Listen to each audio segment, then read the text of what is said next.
Hello friends, नमस्कार दोस्तों। Knowledge for life group में आपका हार्दिक स्वागत है। वेलकम।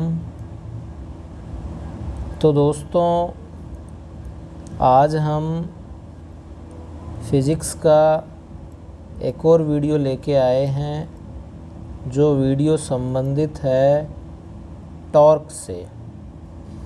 अच्छे से समझने का प्रयास करेंगे और प्रयास ये रहेगा कि टॉर्क यानी कि इसे हम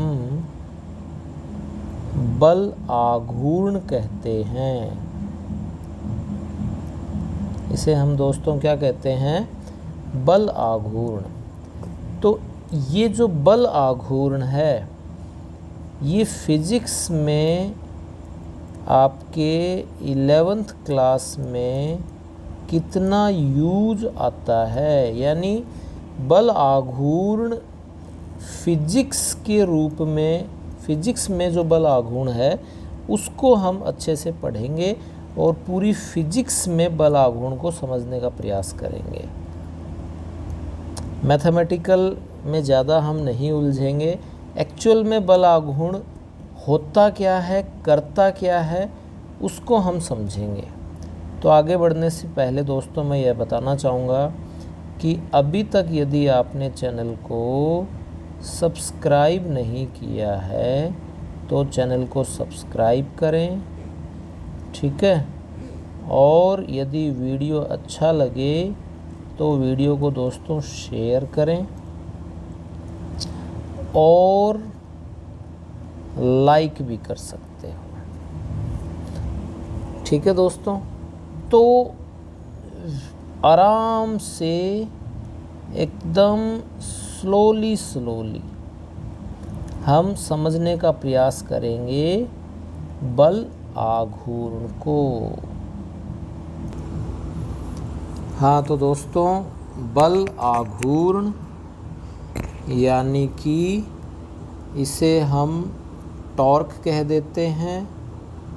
बल का आघूर्ण या जो टर्निंग इफेक्ट ऑफ फोर्स है, फोर्स का घूर्णन प्रभाव भी हम इसे कह देते हैं। हिंदी में दोस्तों इसे हम बल आघूर्ण कहते हैं, ठीक है दोस्तों।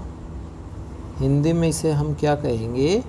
बल आघूर्ण। तो इसका हम यदि संधि विच्छेद कर देते हैं तो नाम के अनुसार आपको यह समझ आ रहा होगा कि जिसमें बल का आघूर्ण हो, बल के कारण कोई भी आपके पास कण है वो घूर्णन करे, तो उसे हम बोल देते हैं बल आघूर्ण, ठीक है दोस्तों। क्लियर? इसको हम टाउ से प्रदर्शित करते हैं, टाउ। तो बल आघूर्ण क्या होता है दोस्तों? बल आघूर्ण के लिए दो चीज़ें आवश्यक होती हैं। एक तो होता है बल और एक होती है जो घूर्णन अक्ष है, उससे लंबवत दूरी। घूर्णन अक्ष से कौन सी दूरी है? लंबवत दूरी है। तो टाउ जो है दोस्तों, वो एक तो किससे रिलेटेड है? फोर्स से रिलेटेड है, और एक है perpendicular, length of rotational axis, rotational axis. और लेंथ कौन सी होनी चाहिए दोस्तों? परपेंडिकुलर। केवल फिजिक्स पढ़ेंगे दोस्तों, केवल और केवल फिजिक्स, ठीक है। आप पूरा वीडियो देखिए, आपको आनंद आएगा। हो सकता है एक वीडियो में पूरा बल आघूर्ण कवर न कर पाए, तो हम इसका दूसरा वीडियो बनाएंगे। लेकिन एक ही वीडियो में इसको समझने का प्रयास रहेगा आपको समझाने का। तो इसके लिए हम दोस्तों, यह एक मान लीजिए स्क्रू है या कोई भी लेंथ है, इसको हम जब घुमाने का प्रयास करें कुछ इस तरह से, तो ये वाला जो पॉइंट है ये फिक्स है, इसको हम कह देते हैं पाइवोटेड पॉइंट। पाइवोटेड पॉइंट यानी किलकित बिंदु, ये फिक्स है, किलकित बिंदु है। ठीक है, यह फिक्स है। अब इसके ऊपर दोस्तों हम जब फोर्स लगा रहे हैं, मान लीजिए कुछ इस तरह से हमने फोर्स लगाई, जो कि आर लेंथ के ऊपर हमने यहाँ फोर्स लगा रहे हैं, तो ये एंगल थीटा हो गया, ये फोर्स हो गया, और ये क्या हो गया दोस्तों, इसका क्षैतिज घटक एफ कोस थीटा, और ये जो ऊपर की तरफ है ये हो जाएगा F sine theta.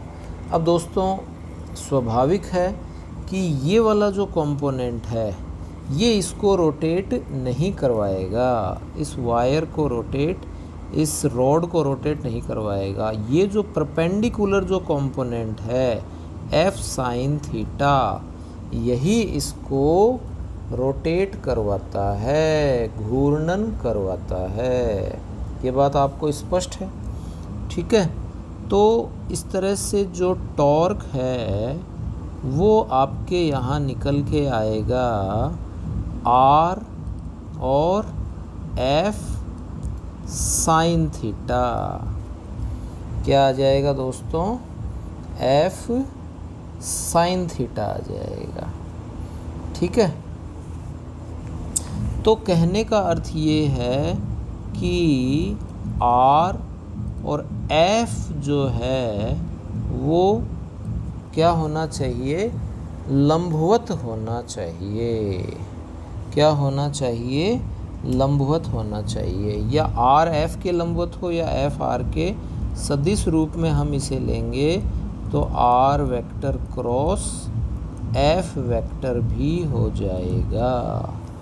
Are vector cross F vector भी हो जाएगा। क्लियर? यह स्पष्ट हो गया। तो दोस्तों यह स्पष्ट हो गया कि टाउ के बढ़ने के लिए आर और एफ और जो एंगल है इन तीनों पर यह डिपेंड करेगा। अगर आर इंक्रीज होता है तो भी, फोर्स इंक्रीज होता है तो भी, और जो एंगल है वो यदि इंक्रीज हो रहा है तो भी टाउ आपके इंक्रीज होता है। कितना है, कहाँ पे है और किस एंगल पे है। ठीक है, कितना है, कहाँ पर है और किस एंगल पर है, तो यह चीज़ यहाँ हम लेते हैं। तो इस तरह से ये जो एफ कोस थीटा वाला जो कंपोनेंट है, जहाँ हम थीटा इक्वस टू क्या ले लेंगे, एफ थीटा इक्वस टू, तो यहाँ हम, तो ये वाला जो कंपोनेंट है एफ कोस थीटा ये कार्य नहीं करता है। ठीक है, यानी टाउ जो है एफ कोस थीटा वाला जो कंपोनेंट है जो परपेंडिकुलर है, इसके लिए यह कोस थीटा वाला जो कंपोनेंट है इसके लिए यह 0 होगा।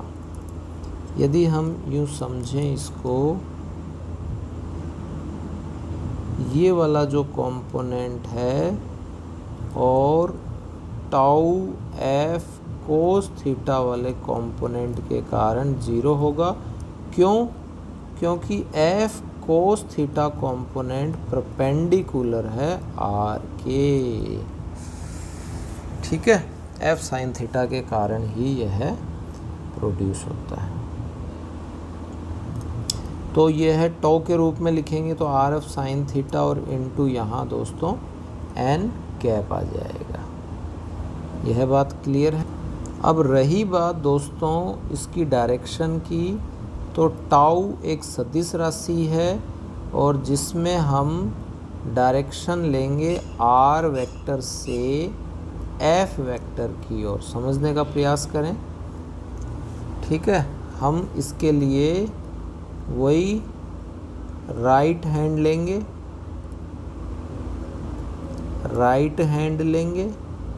और राइट हैंड थंब रूल लेते हैं। राइट हैंड थंब रूल लेंगे। इसमें दोस्तों होता क्या है कि इस तरह से जो भी हम इस तरह से यह थंब ले लिया और ये जो फिंगर हैं ये जिस साइड में यो डायरेक्शन देंगी, ठीक है, वो और उसके परपेंडिकुलर जो हम लेते हैं थंब जो है वो परपेंडिकुलर होगा, ये टाउ की डायरेक्शन हो जाएगी। और ये जो फिंगर कर्ल कर रही हैं, फिंगर क्या हो रही हैं, कर्ल कर रही हैं। किधर से किधर करेंगी, आर से एफ की ओर करती हैं।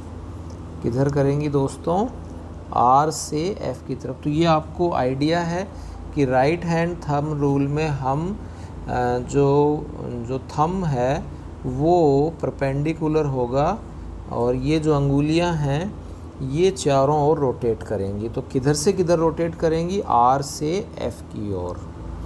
इसके लिए हम दोस्तों एक एग्जाम्पल ले लेते हैं और समझते हैं। तो देखिए दोस्तों ये आर वेक्टर की डायरेक्शन हो गई, ठीक है, और ये एफ वेक्टर की डायरेक्शन ऊपर की तरफ हो जाती है। तो जो टाउ है उसकी डायरेक्शन किधर होगी, वो होगी आर से एफ की तरफ, आर से एफ की तरफ होगी, ठीक है। तो जो हम इसमें लेंगे जो डायरेक्शन है वो आर से एफ की तरफ जाएगी। तो आर से एफ की तरफ जाएगी तो यह अंगुलियां जो हैं, यह अंगुलियां किधर जा रही हैं दोस्तों, यूँ जा रही हैं, यानी घड़ी 1 2 3 यूँ चलती है और आप इसके अपोजिट ले रहे हो, यानी कि टाउ की जो डायरेक्शन है वो जो ये एंटी क्लॉकवाइज हम यहाँ ले रहे हैं, ठीक है। एंटी क्लॉकवाइज क्या ले रहे हैं, आर से एफ की तरफ ले रहे हैं। तो टाउ की जो डायरेक्शन है वो हो जाएगी आउटवर्ड, आउटवर्ड। आर से एफ की तरफ लेंगे तो यह अंगूठा किधर जाएगा, बाहर की तरफ जाता है। क्लियर है दोस्तों, आप इसको देख सकते हो। जब ये अंगुलियां जो है यूँ आप मान लीजिए यह है एक सरफेस है, प्लेन है, उस प्लेन में अंगुलियां जो जा रही हैं आर टू एफ की तरफ, तो अंगूठा ऊपर की तरफ यानी थंब आउटवर्ड जा रहा है। और ये है anti clockwise, anti clockwise. Anti clockwise को दोस्तों हम कहते हैं वामावर्त, ठीक है। ठीक इसी प्रकार ये तो हो गई फर्स्ट सिचुएशन। सेकंड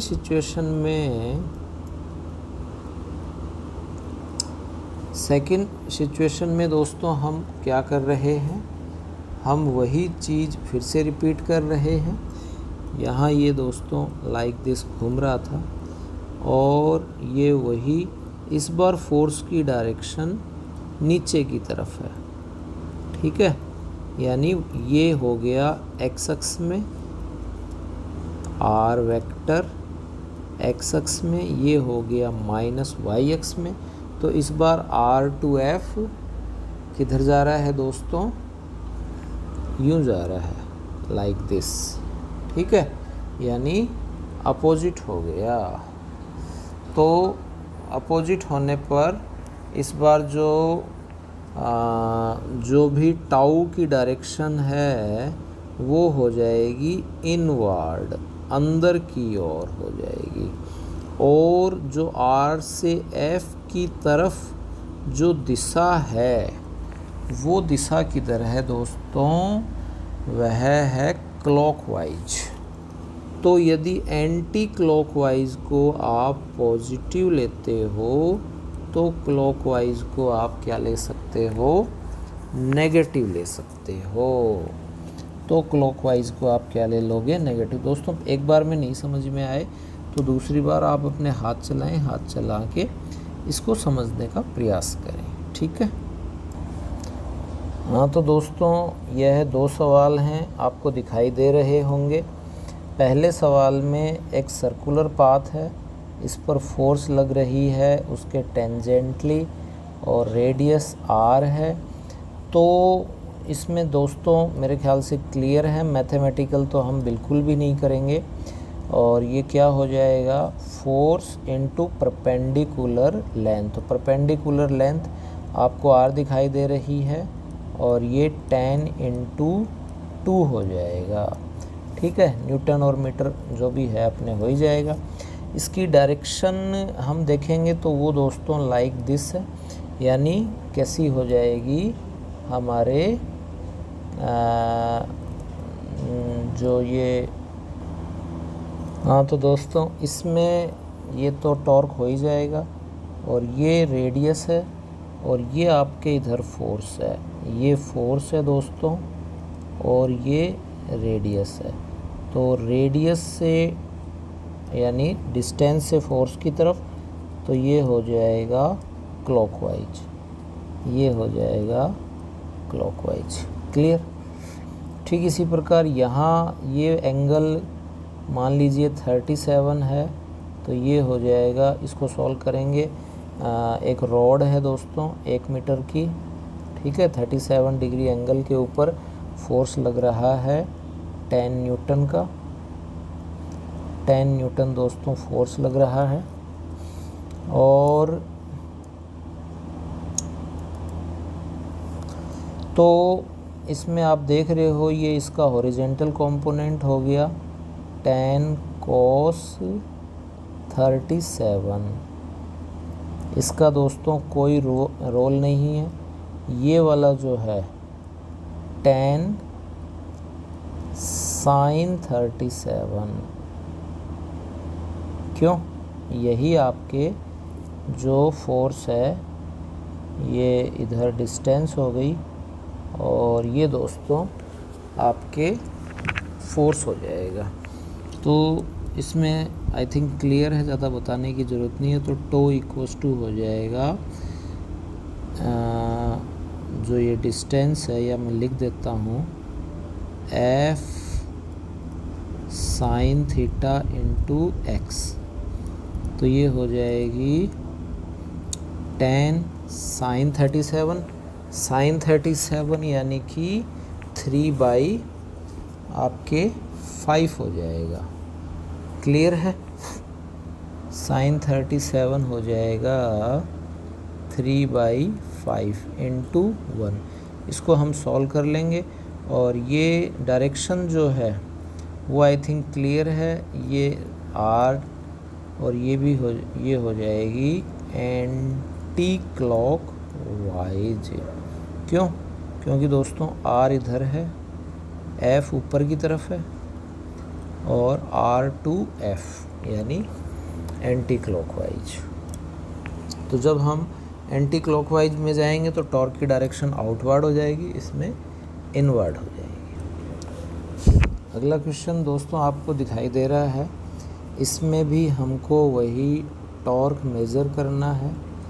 तो टॉर्क मेज़र करने के लिए यहाँ दिखाई दे रहा है जो फोर्स है वो केवल और केवल mg ही लग रहा है।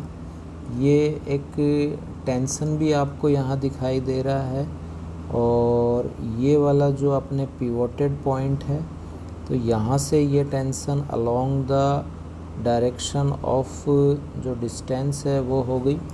तो ये जो टेंशन है इसका तो कोई यूज़ नहीं रहेगा। यहाँ इसके कंपोनेंट आ जाएंगे दोस्तों, ये एंगल थीटा वही 30 डिग्री हो जाएगा, mg cos थीटा, ठीक है। और ये अंदर की तरफ हो जाएगा दोस्तों mg sin थीटा। तो ये जो mg sin थीटा है यही इसको रोटेट करवाएगा, जिसके कारण यह है घूमता है। बाकी इसमें और ज़्यादा कोई आपको समझाने की ज़रूरत है नहीं। तो ये आ जाएगा mg sin थीटा इंटू, और जो भी ये यहाँ से यहाँ तक डिस्टेंस है ये मान लीजिए 1 मीटर है, तो इंटू r है, r की वैल्यू 1 मीटर रख लेंगे, m 1 है, g 10 है, 30 1/2 है, ये हो जाएगी। और ये इधर तो है दोस्तों r, और इधर है आपके f, तो r to f, तो ये हो जाएगी दोस्तों क्लॉक वाइज। क्यों? r to f हो जाएगी क्लॉक वाइज, तो इसकी डायरेक्शन टॉर्क की इनवर्ड हो जाएगी, है ना। एंटी क्लॉक वाइज है तो दोस्तों यह बार बार बताने की ज़रूरत नहीं है। एंटी क्लॉकवाइज की डायरेक्शन आउटवर्ड होती है और क्लॉकवाइज की डायरेक्शन इनवर्ड हो जाएगी, टॉर्क की अंदर की तरफ, ठीक है। तो यह भी क्लियर है। नेक्स्ट क्वेश्चन दोस्तों आपको और दिखाई दे रहा है, एक सर्कुलर पाथ है। इस सर्कुलर पाथ में 2 पॉइंट मान लीजिए, एक पॉइंट ये P है और ये वाला जो पॉइंट है वो आपके Q है। इन दोनों पर फोर्स लग रही है, 2 मीटर की रेडियस है, वही टो मेजर करना है। नेट के लिए मान लीजिए ये टो 1 है, टो 1 क्या हो जाएगा दोस्तों 20 परपेंडिकुलर ही है, और इनटू क्या हो जाएगा 2। समझने वाली चीज़ है दोस्तों, ये R to F है, तो R to F क्या हो जाएगी दोस्तों, ये हो जाएगी क्लॉक वाइज। देखिए आप चलाइए हाथ, है ना, और ये हो जाएगी इनवर्ड। यहाँ हम लेंगे टॉर्क टो 2, तो ये टाउ 2 हो जाएगी 10 × 2, और ये दोस्तों इस बार यूँ एंटी क्लॉकवाइज, तो ये हो जाएगी दोस्तों, अगर दोनों एक ही डायरेक्शन में होती तो ऐड हो जाती, अब ये अपोजिट डायरेक्शन में है, ठीक है। तो इसमें से जो भी ज़्यादा है उसमें से माइनस कर देंगे, tau minus tau 1 minus tau 2, तो हमारे पास टाउ जो नेट है उसकी वैल्यू आ जाती है। क्लियर। नेक्स्ट दोस्तों जो क्वेश्चन है वो प्योर मैथमेटिक्स का ही है, उसमें मेरा कोई ज़्यादा रोल नहीं है, मैं आपको केवल समझा देता हूँ। फोर्स मान लीजिए कोई भी वैल्यू ले लीजिए, जैसे मान लीजिए x है, xi कैप, ठीक है, और प्लस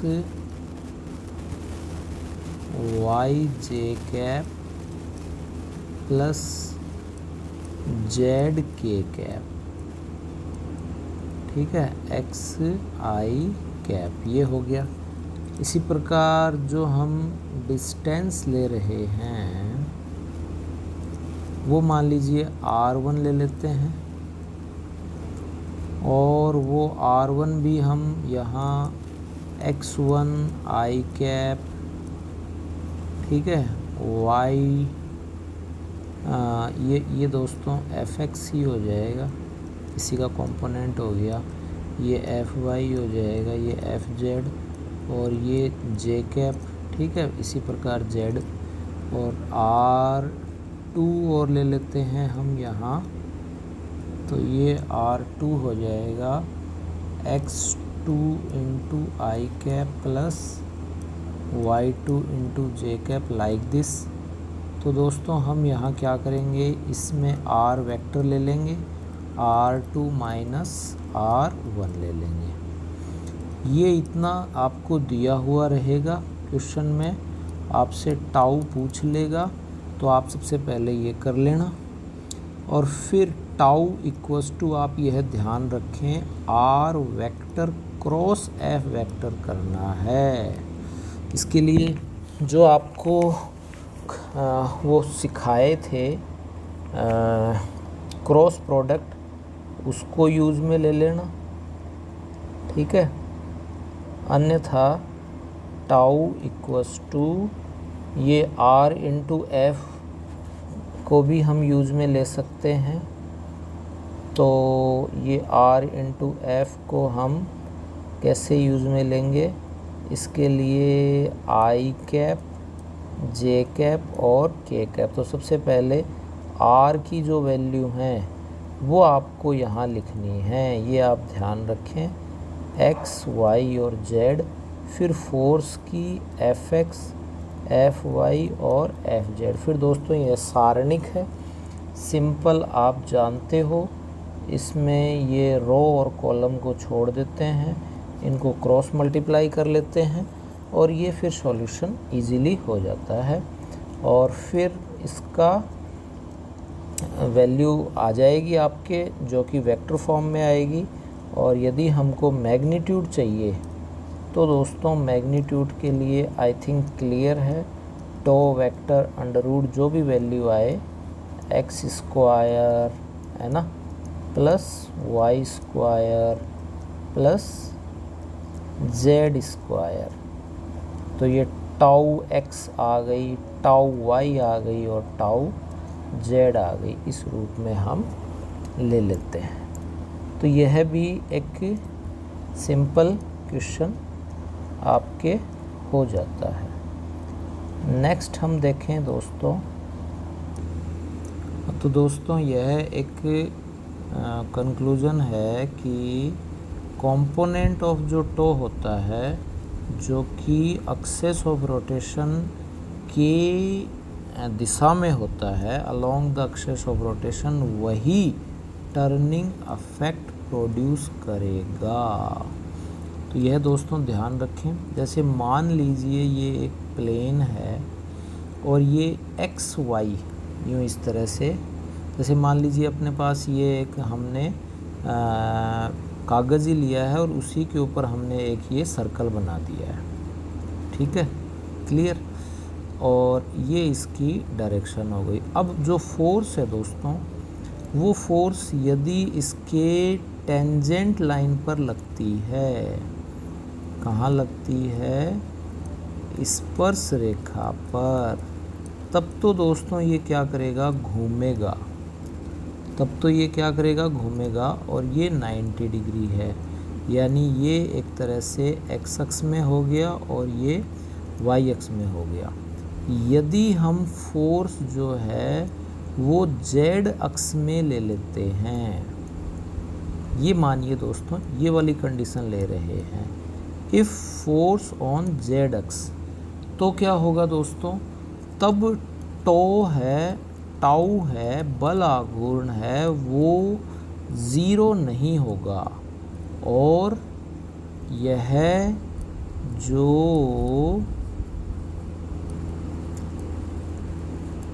डिस्क है वो, यह जो डिस्क है यह घूर्णन नहीं करेगी।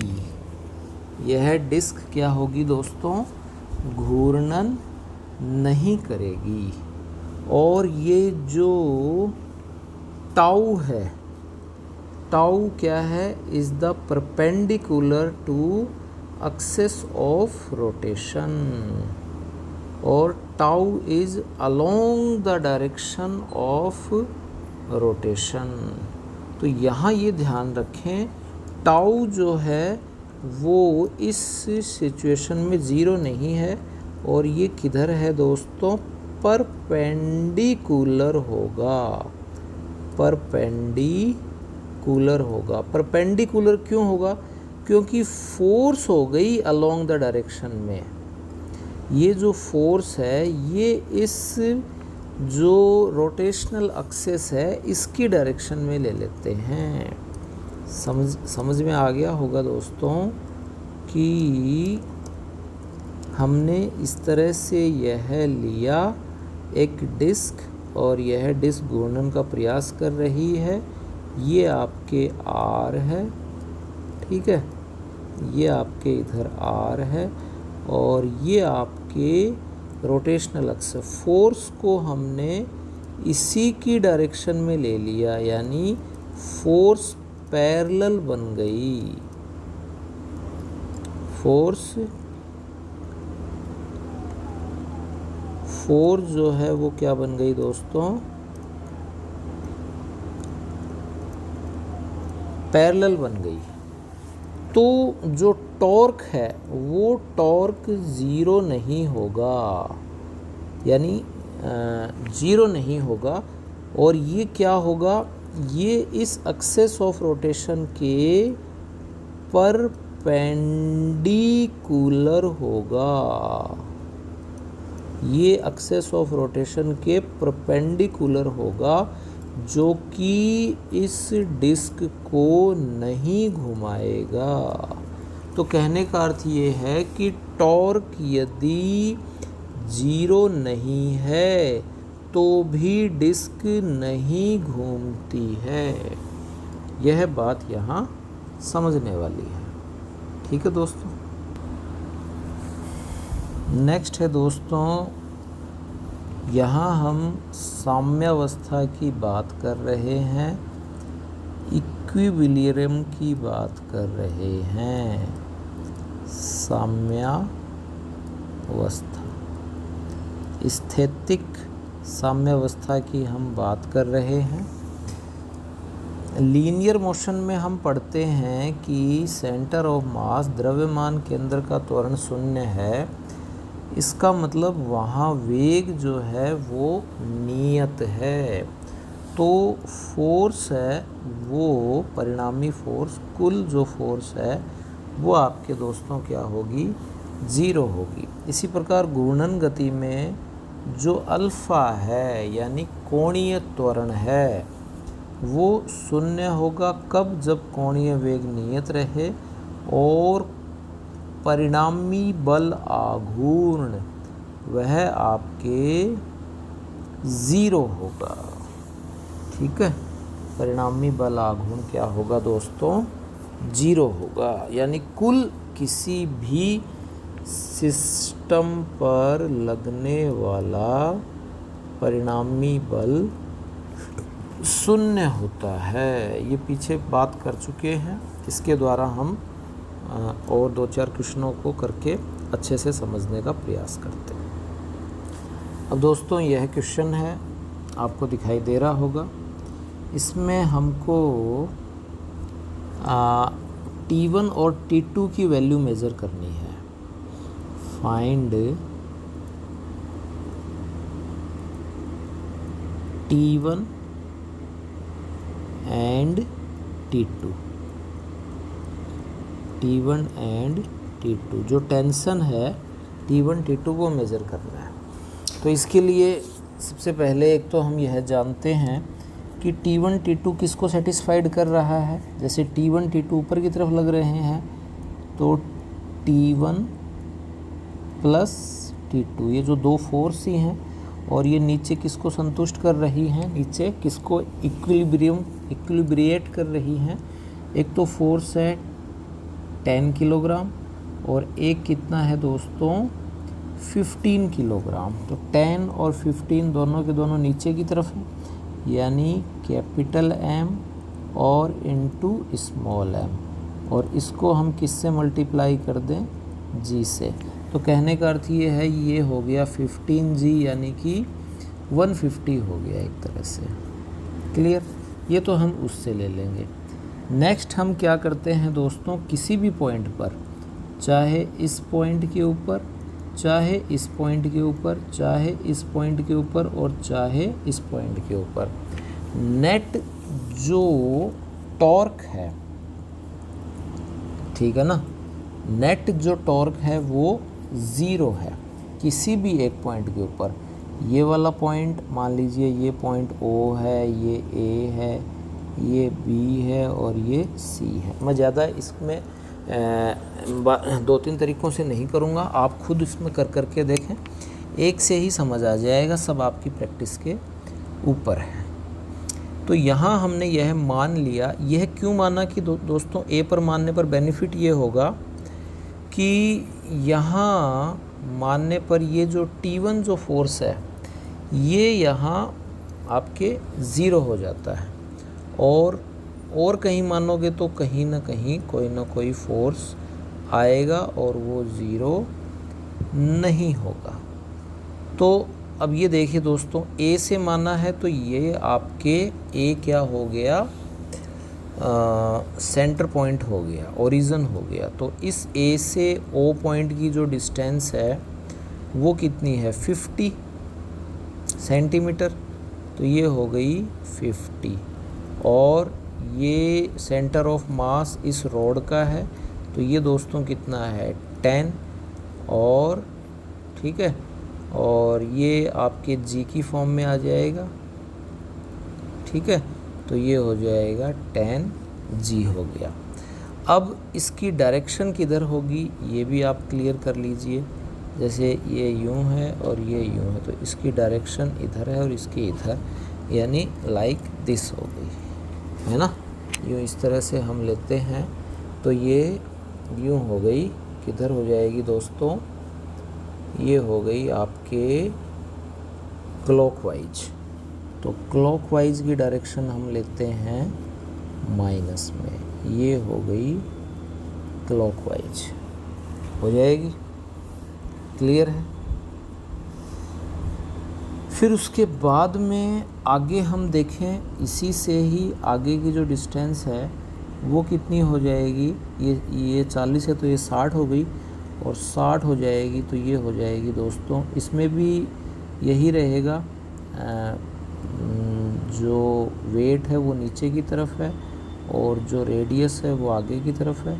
तो ये हो जाएगी -50 की जगह 60 हो गया, और ये आ जाएगा 10 × G, ठीक है।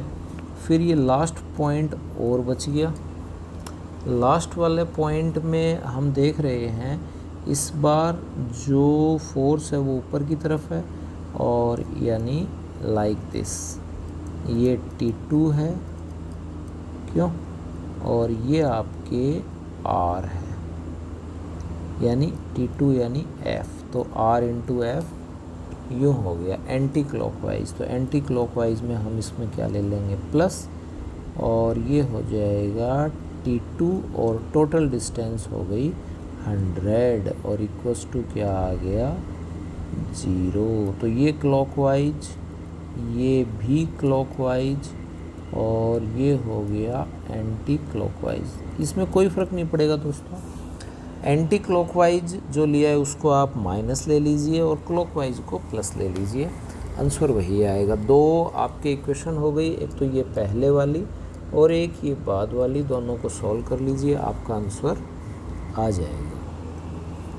हाँ तो दोस्तों, अगला जो सवाल है वो ये है कि एक ये रफ़ आपके पास वॉल है, इस रफ़ वॉल पर हमने एक ये M मास को यूँ चिपका दिया है, ठीक है, स्टिक कर दिया है। कैसे कर दिया, इसके लिए हमने यह फोर्स लगा दी और इस M मास पे लगा दी। तो आपको मेज़र करना है टॉर्क। अब टॉर्क के लिए दोस्तों क्या होगा, टॉर्क मतलब यह क्या करेगा, घूमेगा। तो घूमने की प्रोसेस कब करेगा, कैसे करेगा, इसके लिए आपको टॉर्क लेना है जो सेंटर ऑफ मास से प्रोड्यूस हो रहा है और एन रिएक्शन से हो रहा है।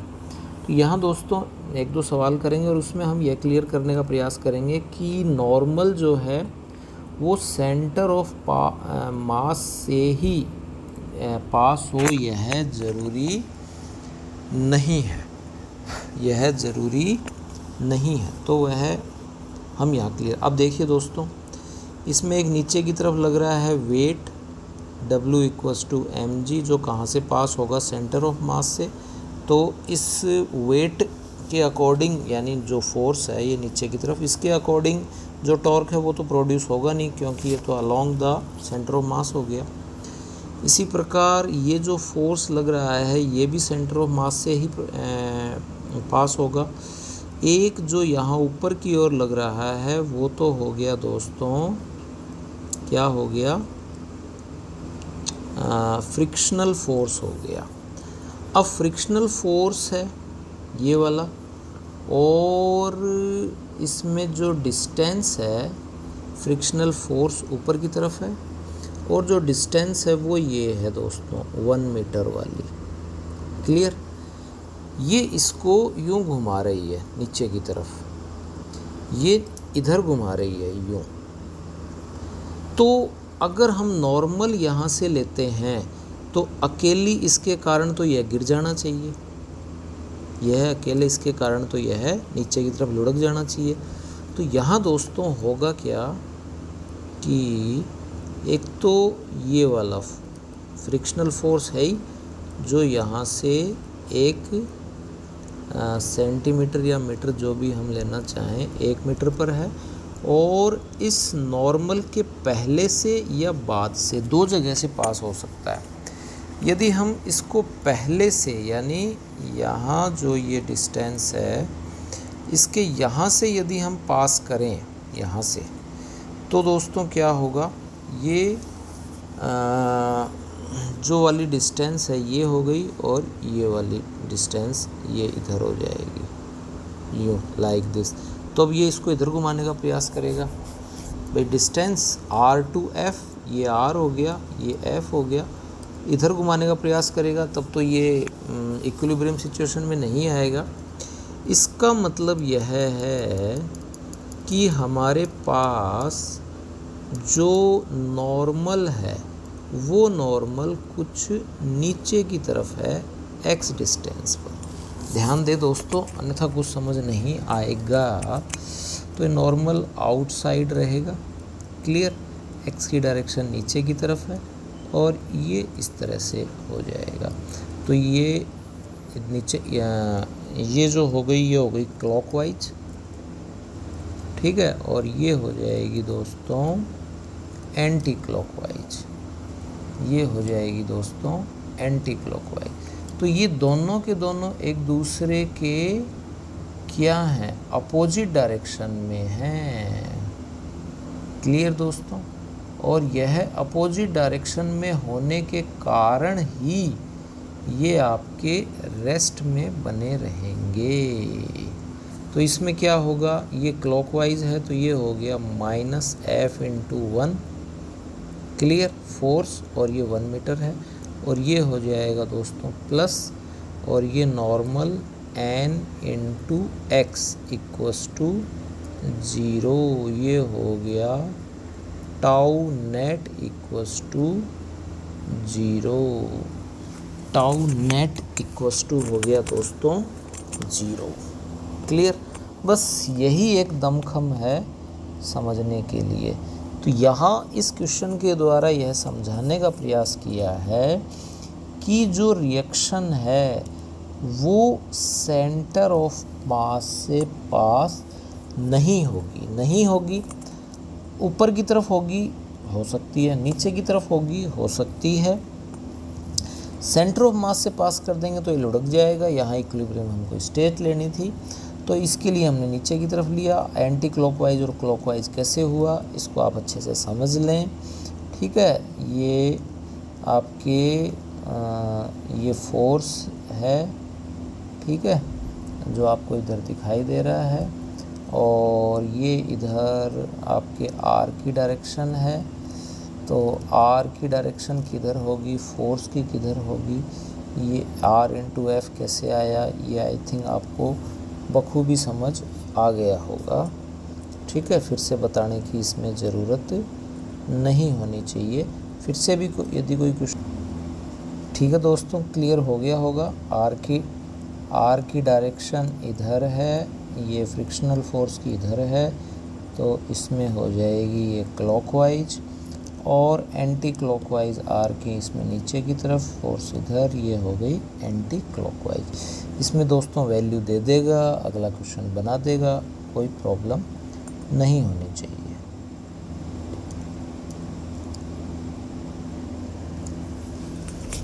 अगला क्वेश्चन भी दोस्तों ऐसा ही है, सेम वही क्वेश्चन है, बस क्विकली हम इसको फिर से समझ लेते हैं। वही पूछा है, टॉर्क लेना है, सेंटर ऑफ मास से रिएक्शन जो नॉर्मल है, रिएक्शन कैसे एक्ट करती है उसके लिए आपको डिस्टेंस मेज़र करनी है।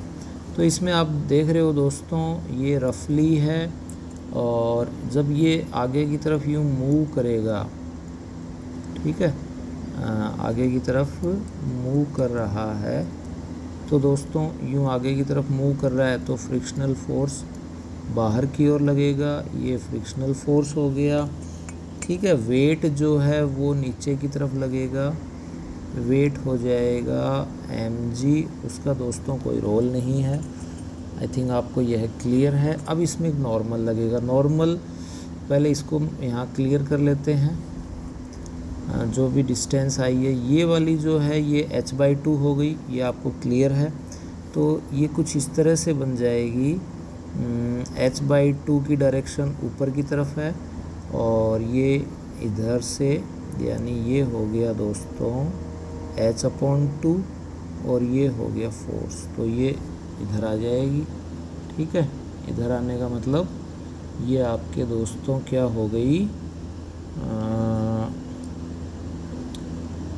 यूँ चल रहा है ना, 1 2 एंटी क्लॉकवाइज हो गई है ना। हाँ, तो दोस्तों इसमें यह है सेंटर ऑफ मास यहाँ है, ये सेंटर ऑफ मास है, तो h/2 की डायरेक्शन नीचे की तरफ। तो ये दोस्तों आपके, थोड़ा सा मैं फिर से क्लियर कर लेता हूँ, ये सेंटर ऑफ मास है, तो ये डायरेक्शन नीचे की तरफ हो जाएगी h/2, यानी है तो यही, हाइट तो दोस्तों यही है, डायरेक्शन नीचे की तरफ हो गई, यानी आपके ये हो जाएगी एंटी क्लॉकवाइज। क्लियर। यहाँ ले लेंगे हम, और जो डिस्टेंस भी यही है ना, ऊपर की तरफ।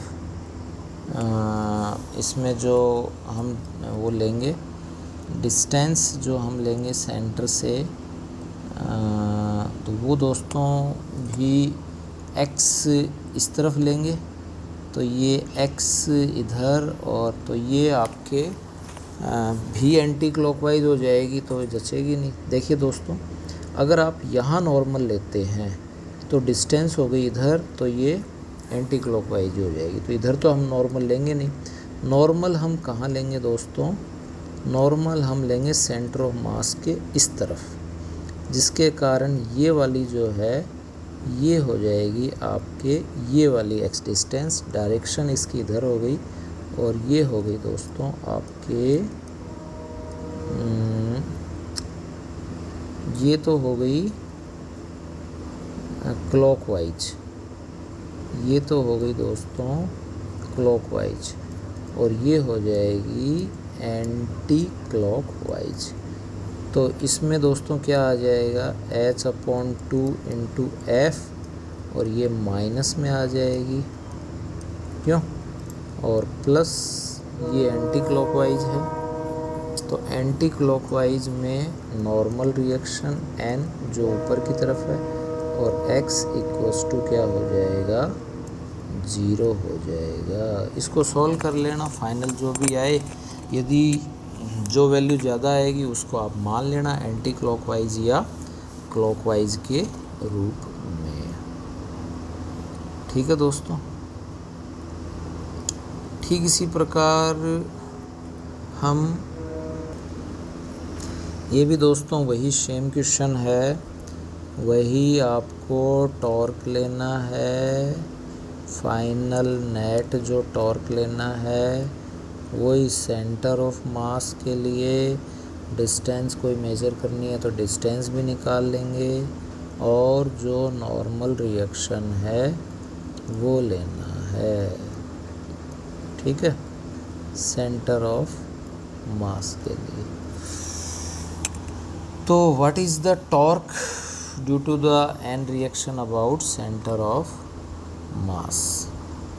तो यह क्या आएगा, कैसे करेंगे, इसके लिए हम सबसे पहले इसमें नीचे की तरफ लग रहा है mg, ठीक है। तो ये आगे की तरफ बढ़ाएंगे, ये थीटा हो गया, ये हो जाएगा mg कोस थीटा जो हमारे मतलब का नहीं है, ये हो जाएगा दोस्तों mg साइन थीटा, ये भी मतलब का नहीं है जो सेंटर ऑफ मास से जा रहा है, लेकिन इसके अपोजिट में लग रही है फ्रिक्शनल फोर्स, ठीक है। और जो भी हम, ये हो गया, और डिस्टेंस हम किधर लेंगे इसमें, ये तो फोर्स की डायरेक्शन हो गई है ना, और डिस्टेंस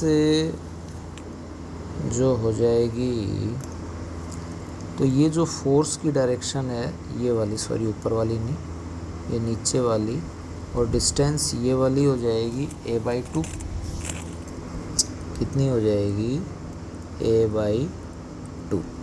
इसी प्रकार से वही बात है, यहाँ नॉर्मल न लेकर हम थोड़ा सा साइड में नॉर्मल ले लेंगे। तो यह इस तरह से दोस्तों क्लियर हो गया होगा, मैं लिख देता हूँ इसमें, ये हो गया दोस्तों, देखिए ये तो हो गई फ्रिक्शनल फोर्स, ये हो गई r, तो ये इधर से इधर जाएगी, यानी कि हो गई क्लॉकवाइज। तो क्लॉकवाइज में माइनस, तो ये हो जाएगा माइनस f, और r कितना है, r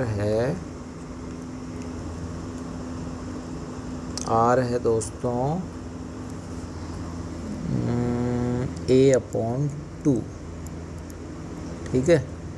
और फिर ये नॉर्मल है, यानी कि ये आपके नॉर्मल है, और ये वाली जो डिस्टेंस है ये x है, ये इधर है, ये एंटी क्लॉकवाइज है, ये हो जाएगी plus x into n equals to 0।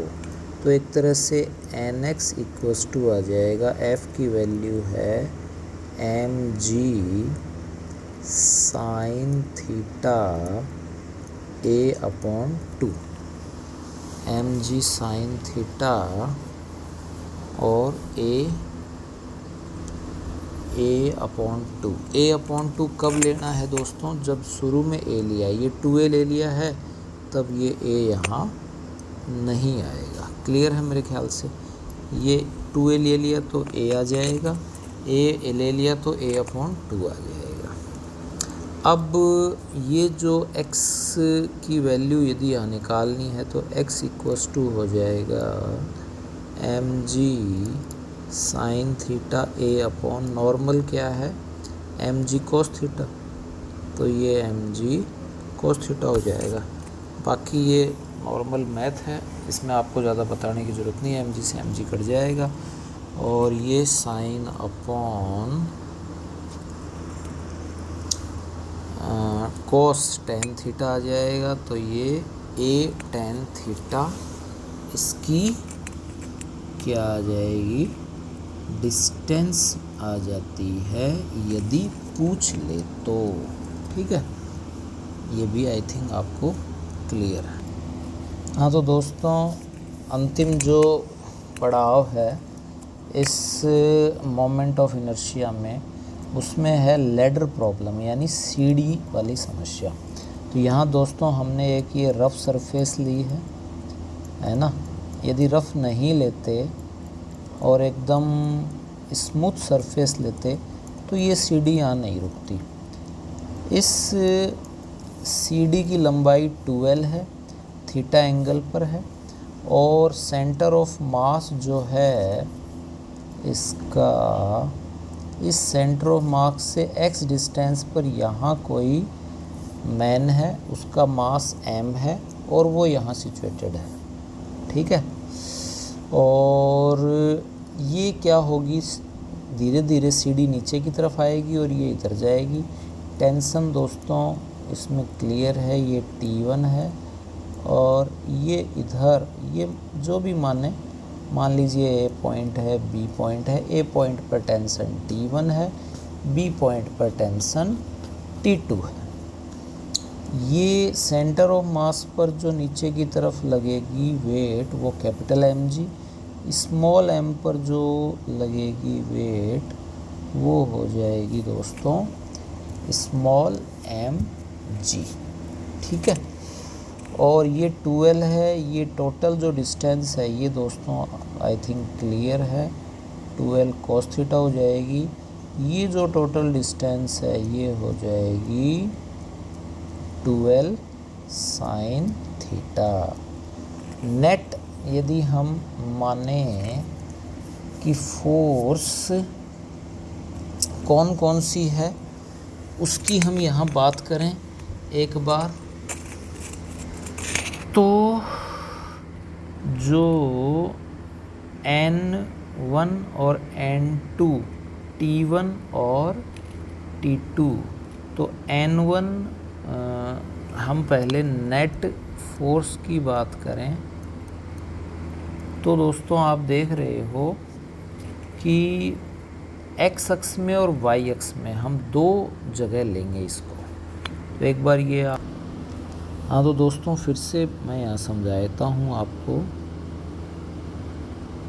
Simple सी एक लैडर है, नथिंग एल्स। इस CD का सेंटर ऑफ मास mg, यहाँ कोई पर्सन है, इसका mass small mg, tension T1 और इसकी टेंशन T2। ठीक है, क्लियर।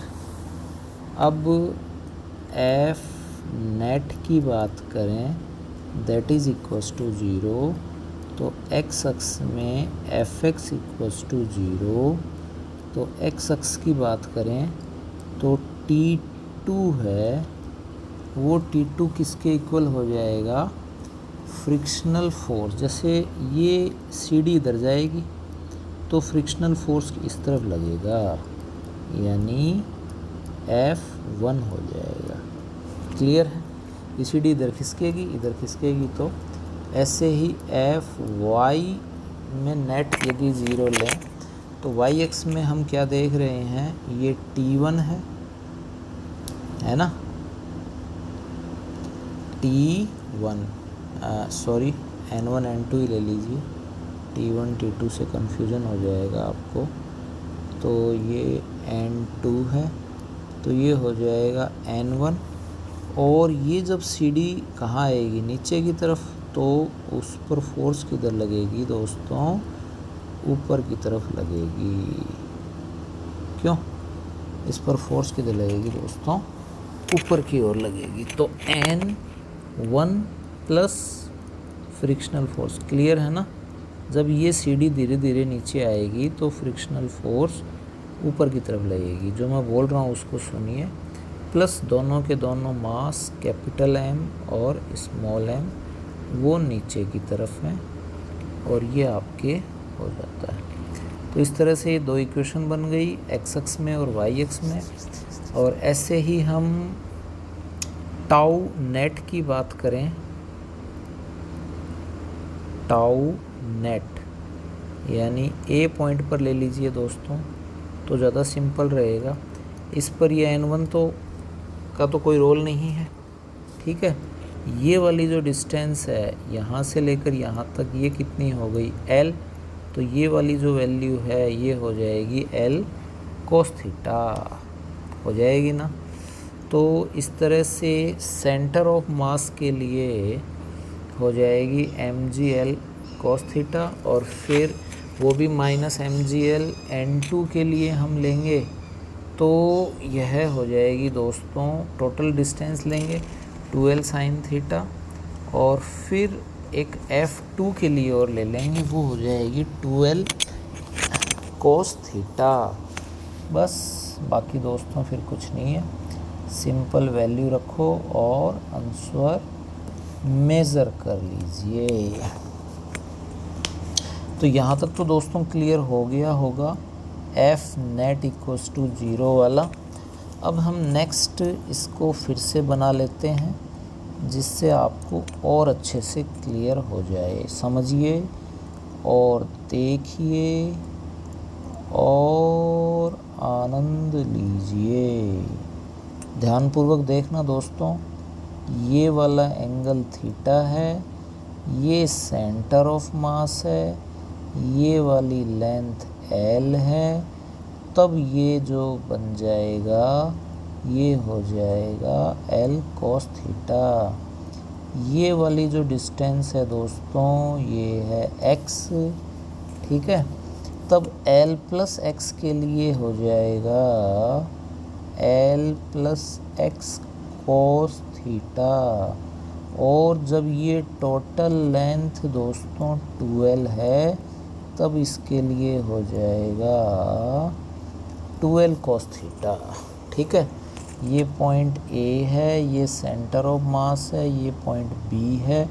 इस पर दोस्तों ए पॉइंट पर हमारे पास एक तो लग रहा था नॉर्मल n1, और एक जब ये सीढ़ी जो है ये सीढ़ी नीचे की तरफ तो फ्रिक्शन जा रहा था अंदर की तरफ, तो ये फ्रिक्शन और ये नॉर्मल ये तो ख़त्म हो गए।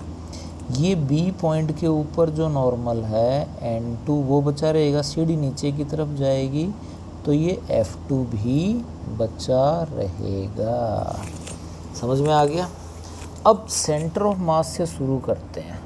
तो सेंटर ऑफ मास से शुरू किया, ठीक है।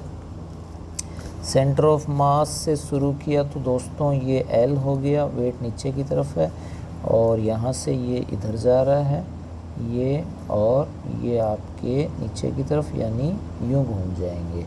यूँ घूमने का मतलब यूँ घूमने का मतलब ये क्लॉकवाइज हो जाएगा, तो ये आ जाएगा -mgl। और परपेंडिकुलर लेंथ कौन सी है दोस्तों? परपेंडिकुलर लेंथ यानी ये नीचे की तरफ और ये परपेंडिकुलर आपके लेंथ हो जाएगी l cos थीटा। तो l cos थीटा, ठीक है, और आपके mg की तरह है नीचे की तरफ, तो ये ठीक है क्लॉकवाइज हो जाएगा। क्लियर। और इसी प्रकार से सेम वही प्रोसेस है, इसमें मेरे ख्याल से ज़्यादा बताने की ज़रूरत नहीं है। mg l प्लस एक्स और इनटू हो गया cos थीटा। यहाँ इस पॉइंट पर पहुँच जाएंगे, फ्रिक्शनल ऊपर की तरफ है, ठीक है, और जो डिस्टेंस है वो ये वाली है, यानी यूँ जाएंगे हम, है ना। कैसे जाएंगे दोस्तों? ये भी वही है, सेम ही है, एज इट इज़ है क्या। देखें, समझें अच्छे से, कोई टेंशन लेने की ज़रूरत नहीं है। जब ये नीचे की तरफ जाएगा फ्रिक्शनल ऊपर की तरफ, ये वाली डिस्टेंस यहाँ से आगे की तरफ है ना, क्योंकि ये पॉइंट तो मिलाना नहीं है, दोनों की तरफ एरो जो है आउटर में जाना चाहिए, तो लाइक दिस, ठीक है। यदि हम यहाँ से लेते इस तरफ तो आप देख रहे हो इसकी